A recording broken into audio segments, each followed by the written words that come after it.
Welcome to this next episode of Why I Like These Books.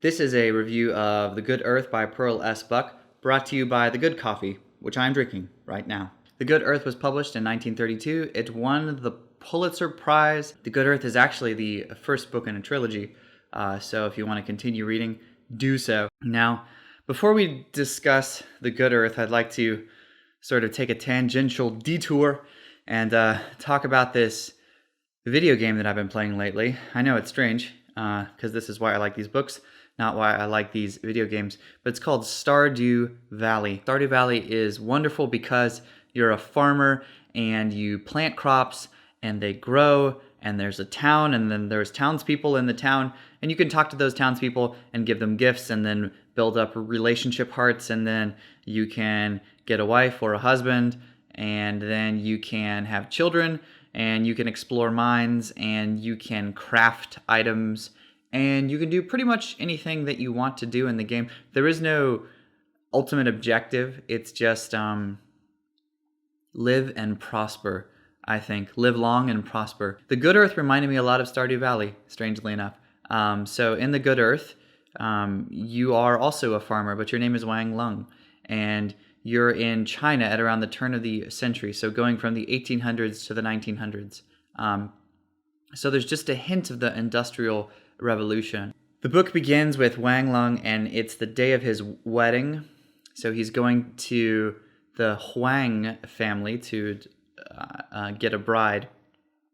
Wang Lung is a very poor farmer. He lives with his father in sort of an earthen, maybe it's a hut, maybe that's the closest approximation that we can get to it. So anyway, so he goes to the Huang family. Now they live in this gigantic house, right? So it's got many inner courts, it's got fountains, it's got everything. And he talks with the eldest lady of the house, and she is sort of a victim of the decadence, I suppose, of her social position. So she's an opium addict. Her husband has many concubines, and this is one of the common themes in the book, decadence, sort of the decaying influence of wealth to subvert and eat away at and undermine the foundation of a good life, I guess. So he gets his wife, Wang Lung. Her name is Olan, and they travel back to her hut. Olan is the most badass individual in the entire book.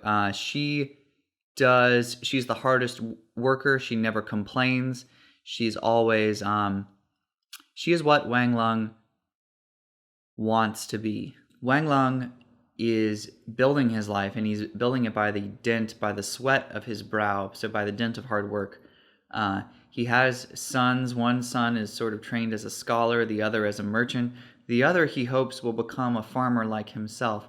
Olan ends up dying, and it's quite a blow to Wang Lung. Before Olan dies, he takes a second wife that he meets in a tea house, sort of a house of ill repute. He also begins to have relations with a very young girl at the very, very end of the book, and near the end of his life.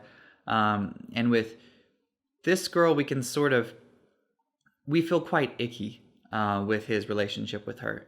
So we can't cut him a whole lot of slack, even though during the time period maybe it was accepted, maybe it was a cultural sort of practice.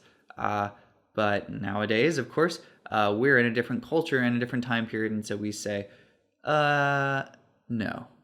It's interesting to think of Maslow's hierarchy of needs in this story. So Maslow's hierarchy of needs, it's structured as a pyramid. So at the bottom you have the physiological needs, and those are like food, water, air, etc.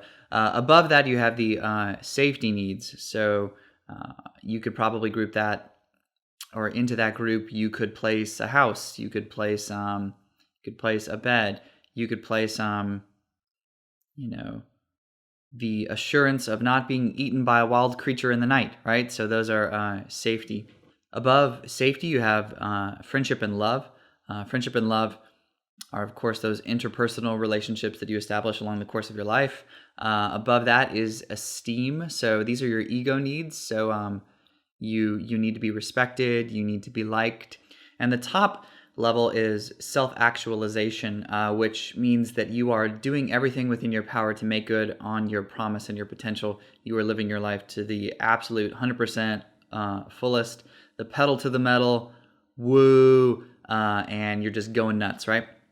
Now, later in life, I think Maslow refined his hierarchy of needs to include self-transcendence at the very top, which is sort of going above self-actualization. So sort of seeing one's self not as a self, but more as a part of an integrated whole, sort of like a unified being with everyone else and every other living creature in the rest of the world. That would be self-transcendence. And so it's interesting to see how over the course of the novel, Wang Lung's hierarchy of needs becomes hierarchy of desires. So that sort of triangle becomes gilded or dipped in gold.